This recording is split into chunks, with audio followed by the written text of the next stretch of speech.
अस्सलामुअलैकुम रहमतुल्लाहि व बरकातुहू। पहलगाँव के अंदर जो कि आतंकी हमला हुआ है, काबिल मज़म्मत है, इसमें कोई शक की बात नहीं है, जिसके अंदर तकरीबन 27-28 लोगों की मौत हो गई। उन मरने वालों में एक शख्स आदिल भी था जिसका इंतकाल हुआ, और आप जिस शख्स को देख रहे हैं ये आदिल के बाप हैं, जो कि अपने गम को थामते हुए बड़ी मुश्किल से चंद अल्फाज, चंद जुमले दे रहे हैं। उसके बाद में कुछ ऐसे मनाजिर हैं, इनके घर से आए हैं जो उनकी माँ के हैं, जो दिखाने के काबिल ही नहीं है। मतलब इतने भयावह मंजर हैं वो, जिस तरीके से हालात हुए हैं उनके। एक माँ जिस तरीके से तड़पी है, रोई है, घर का एक अकेला कमाने वाला वो चला गया इस आतंकी हमले के अंदर। बहुत काबिल मज़म्मत है, और यकीनन वो लोग सज़ा के पात्र हैं जिन्होंने इस कृत्य को किया है। वो बिल्कुल इस्लाम के अगेंस्ट उन्होंने काम किया है। आप किसी भी शख्स को बेगुनाह कैसे कत्ल कर सकते हैं?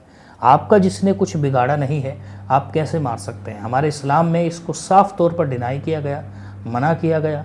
अब तक कई उलमा किराम के बयानात इसके बारे में आ चुके हैं, इसके ख़िलाफ़ बोले जा चुके हैं और बोल चुके हैं, और हमेशा से बोलते हैं और आगे भी बोलते रहेंगे कि आप इस तरह से बिला वजह किसी भी इंसान की, सामने वाले की, चाहे वो मुसलमान हो कि नॉन मुस्लिम, आप जान नहीं ले सकते हैं।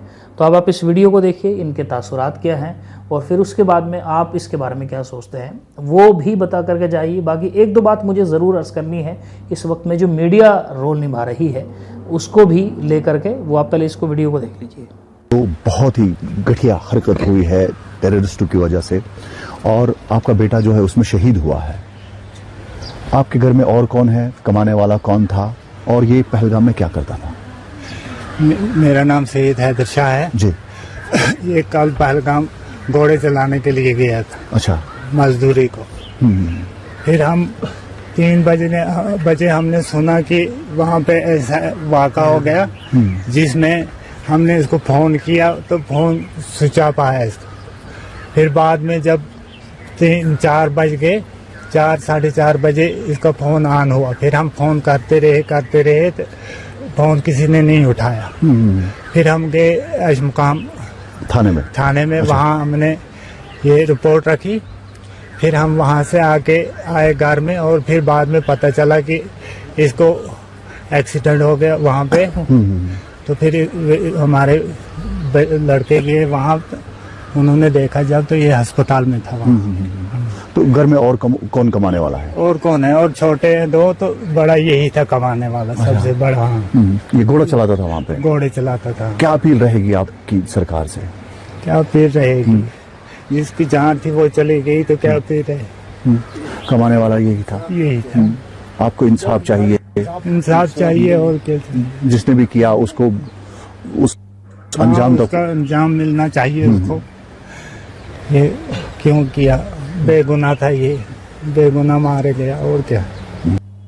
तो ये वीडियो आपने असल में देख लिया, और बहुत गम को रोक करके बाद में तो जब जनाजा हुआ है तो इनके रोने का मंजर, उसके लाश, मतलब बहुत ऐसे इनके मनाजिर इस वक्त में रोने के वायरल हैं जो दिखाने के लायक नहीं है असल में, मैं आपको बताऊं तो। असल में जिन लोगों ने भी किया है वो बहुत गलत किया है, और इसके विक्टिम सभी बन गए हैं एक तरीके से।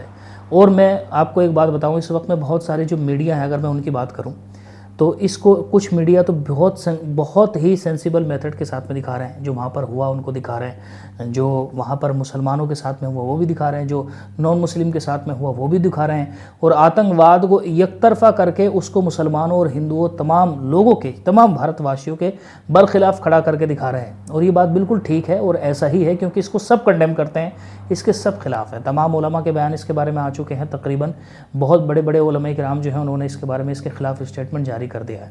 लेकिन अफसोस की बात थोड़ी ये है कि कुछ मीडिया चैनल इसमें भी थोड़ा सा नफ़रत का एजेंडा जो है वो फैला रहा है। ये थोड़ा सा अफसोसनाक है।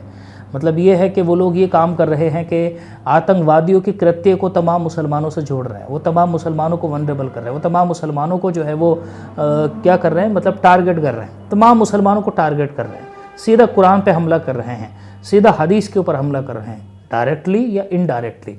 या तो वो डायरेक्टली हमला कर रहे हैं, या फिर ऐसे लोगों के स्टेटमेंट लगातार उसके ऊपर जारी कर रहे हैं जो सीधा सीधा कुरान के ऊपर अटैक कर रहे हैं, जो सीधा सीधा हदीस के ऊपर अटैक कर रहे हैं। जो लोग गलत थे वो गलत थे, जो आतंकवादी थे वो आतंकवादी थे और हैं। वो काबिल सज़ा थे, काबिल सज़ा है, उनको काबिल सज़ा दो। लेकिन उनकी सज़ा किसी दूसरे इंसान को क्यों देनी चाहिए? क्यों पूरी आइडियोलॉजी को गलत कहना चाहिए? क्यों उन करोड़ों लोगों को जो है आप बहुत गलत कहें जो लोग इसके खिलाफ में खड़े हो गए, बावजूद इसके कि वो इसके खिलाफ में खड़े हो गए, क्या वो सब भी गलत हो गए? क्या वो अपनी आइडियोलॉजी से साबित कर रहे हैं कि ये लोग गलत हैं, ये लोग आतंकवादी और फसादी हैं, ये लोग काबिल मजम्मत ही नहीं काबिल सज़ा हैं? वो लोग भी, सारे के सारे लोगों के बारे में स्वीपिंग स्टेटमेंट दिया जा रहा है इस वक्त में, और चला रहे मीडिया वाले, सीधा सीधा नफरत फैला रहे हैं। ये बहुत गलत कर रहे हैं। सबकी बात तो मैं नहीं कर रहा, लेकिन जो लोग ऐसा कर रहे हैं वो गलत कर रहे हैं। ऐसा मत करो। किसी इंडिविजुअल्स को जो लोग गलत करते हैं, पूरी आइडियोलॉजी के ऊपर थोपा नहीं जाता। आप भी झंडा बरदारी इसी बात की करते हो। आपने कभी नहीं कहा कि ईसाई धर्म इस वजह से गलत है क्योंकि हिटलर ने बहुत गलत किया था, एक तरह का आतंक बर्पा किया था उसने, तो पूरा मज़हब गलत है। आपने कभी नहीं कहा। क्यों नहीं कहा आपने? आपसे कहा भी जाए तो आप ये कहते हैं इस दलील में कि ऐसा कभी नहीं हो सकता कि इंडिविजुअल्स के अमल को पूरी आइडियोलॉजी के ऊपर थोप करके उसको बुरा कहा जाए।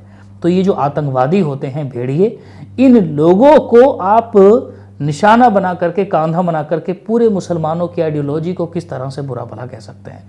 आप किस तरह से तमाम मुसलमानों को टारगेट कर सकते हैं? ये बात गलत है। तमाम मुसलमानों को टारगेट करना नहीं चाहिए। मुसलमान इसके खिलाफ हैं, थे और हमेशा रहेंगे। इस तरह की कृत्यों को मुसलमानों ने सपोर्ट नहीं किया है, न करते हैं और ना ही करेंगे। अल्लाह तबारक व तआला हमारे देश में अमन और शांति को कायम रखे, इसको खूब परवरदिगार आलम तरक्की अता फरमाए और तमाम लोगों को आपस में मौला करीम सौहार्द के साथ में रहने की तौफीक अता फरमाए।